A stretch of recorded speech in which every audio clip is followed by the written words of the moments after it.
এইচএসের question paper grammar যেগুলো article preposition বা narration যেগুলো দিয়েছে এগুলো আমার ক্লাস 8-এর ছেলেমেয়েরা কত সুন্দরভাবে এগুলো সলভ করে দিচ্ছে, আপনারা কেবল দেখুন।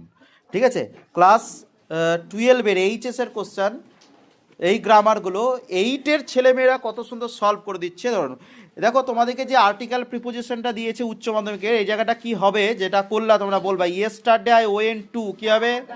দা হবে। তারপরে কারটা কি হবে? অ্যাপেলের আগে ছিল ওটা অ্যান, তারপরে কার লাস্টে কারটা কি করেছো? হ্যাঁ, অন। বাহ, মানে খুব কঠিন লাগলো? হ্যাঁ, উচ্চ মাধ্যমিকের কিন্তু ক্লাস 8-ই সলভ করে দিল, দারুণ, একদম গুলে খেয়ে নিয়েছে ইংলিশ। এইচএসের কোশ্চেন পেপার গ্রামার যেগুলো আর্টিকেল প্রিপোজিশন বা ন্যারেশন যেগুলো দিয়েছে এগুলো আমার ক্লাস 8-এর ছেলেমেয়েরা কত সুন্দরভাবে এগুলো সলভ করে দিচ্ছে, আপনারা কেবল দেখুন। ঠিক আছে, ক্লাস 12-এর এইচএসের কোশ্চেন এই গ্রামারগুলো 8-এর ছেলেমেয়েরা কত সুন্দর সলভ করে দিচ্ছে। ধরুন দেখো, তোমাদেরকে যে আর্টিকেল প্রিপোজিশনটা দিয়েছে উচ্চ মাধ্যমিকের, এই জায়গাটা কি হবে, যেটা করলা তোমরা বলবা ইয়েস্টারডে আই ওয়েন্ট টু, কি হবে? দা হবে। তারপরে কারটা কি হবে? অ্যাপেলের আগে ছিল ওটা অ্যান, তারপরে কার লাস্টে কারটা কি করেছো? হ্যাঁ, অন। বাহ, মানে খুব কঠিন লাগলো?